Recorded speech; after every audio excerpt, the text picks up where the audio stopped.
Hey there, this is John. And I'm Josh. And we're talking about NCAA college football.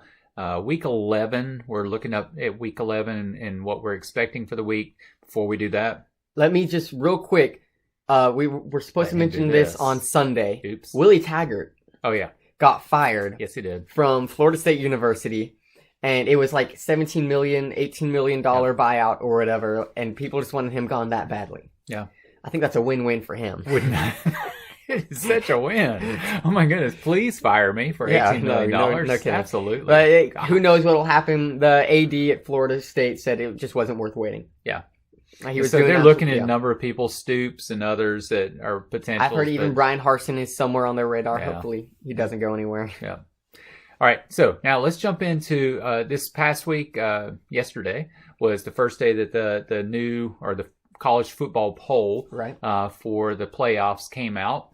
And it was maybe a little surprising for some people. I think it was, for sure. Yeah, it's gotten people talking. But ultimately, this is still early, so all of this is going to change. A lot of these teams play each other like this coming week. And so that's just something to keep in mind. So Ohio State is ranked at number 1. A lot of people were sort of unhappy about that. I think they should be 1 or 2. They should be. Yeah, I agree with that. They have played a stronger schedule. I think they deserve probably where they are, at least for now. And then LSU number 2. And they're the team that could get number 1.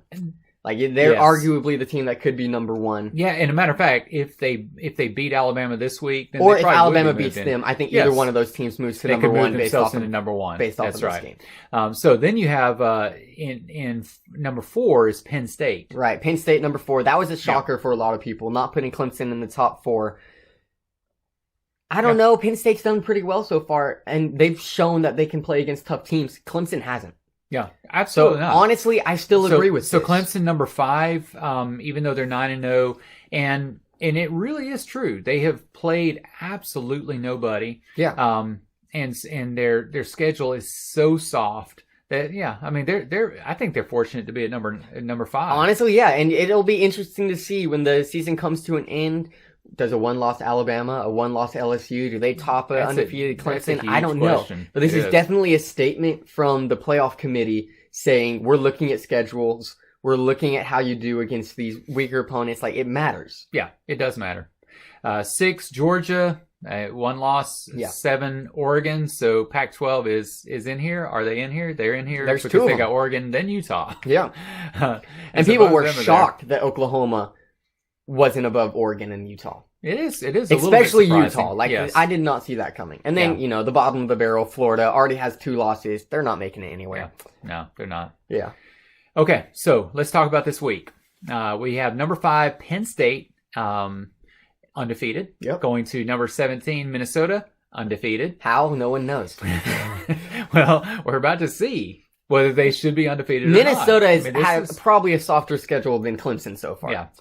They have done absolutely nothing to demonstrate that they are a top-tier team.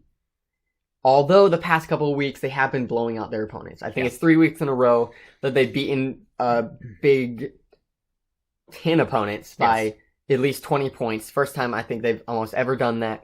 But the playoff committee is still only ranking them at number 17. An undefeated team, only at number 17.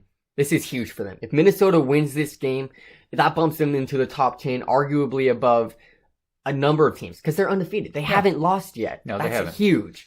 The likelihood that they'll win this game against Penn State is pretty slim. I don't see it happening, but it would be. Who knows? It would sure shake things up. It would. Go Gophers. Then you have number 12 Baylor. They're going to be at a 4-4 TCU, so another one of these Texas games. Yeah. TCU can shake things up. Baylor's another team, undefeated. They have beaten some better opponents. They beat Oklahoma State. That's about it. Okay. There you go. I'm assuming they'll have to play at least Texas or Oklahoma somewhere along the way. Yeah. I just don't get how you squeaked by. Like, you have to have some kind of talent to have not messed up somewhere along the way. So they have the talent. The question is, can they keep it going for the rest of the season? Yes, against TCU. Okay. In my mind. Then you have number 2 LSU at number 3 Alabama, both undefeated. This is like the big game. I know Everybody's Alabama excited about it. Is favored probably because it's at home. If I have to guess, whoever was at home at this point was most likely going to get the favor. Probably so. But there's still huge questions as far as Tua is concerned, and they say he's back for the game, but is he completely healthy? It's huge question marks. The Alabama secondary has had some problems so far in the season, and now they're going to face now you're Burrow. going Burrows. Yeah. So can Burrows torch the Alabama secondary? We know Alabama's defensive line is good. We know it's hard to run on Alabama. Burrows doesn't need to do that. He can just throw it on you. Yeah. So we'll see what happens. Yep, we will.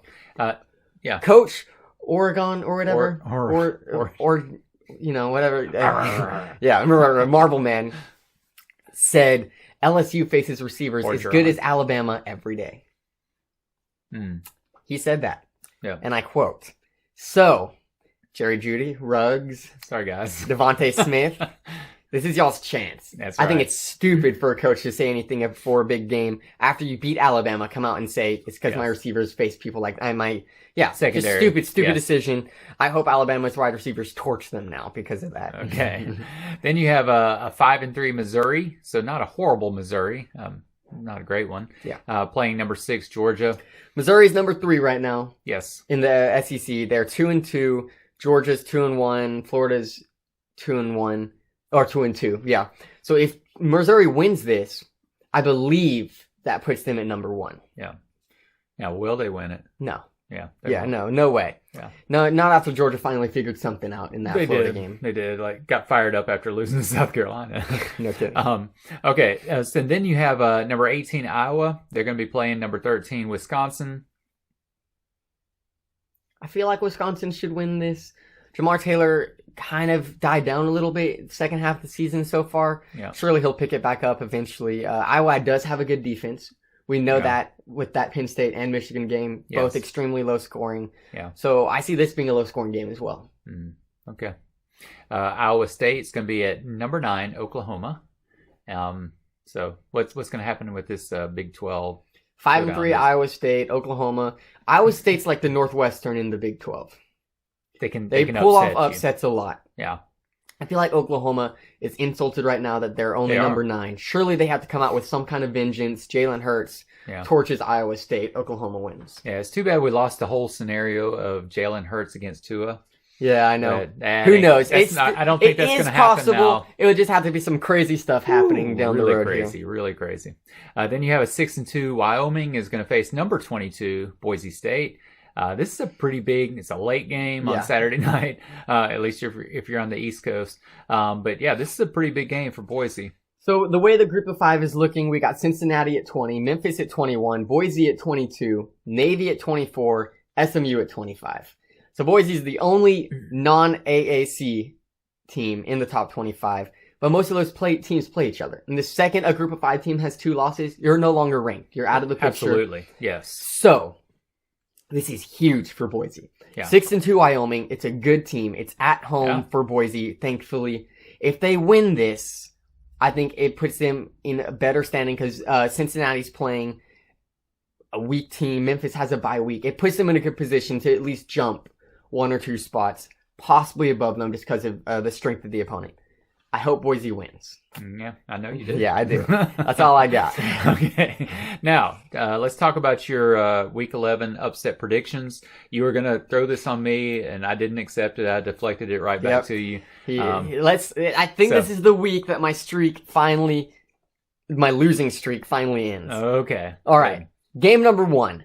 Number 16, Kansas State at Texas. Okay. So you're saying Texas is going to beat Kansas and we State. know Texas quarterback knows how to throw. Yeah. We know Texas knows how to win. And they're only 5-3. This is a must win for Texas just to look better. Their coach needs this win. The players need this win. Texas wins. Okay. All right. Game number 2. Number 19, Wake Forest at Virginia Tech. Both of these games I'm choosing because I think it's really big that they're both at home. Yeah. At Texas, at Virginia Tech. Virginia Tech almost just gave Notre Dame everything they got. Ooh, they almost won that game. Their defense let it down at the end, let the touchdown in.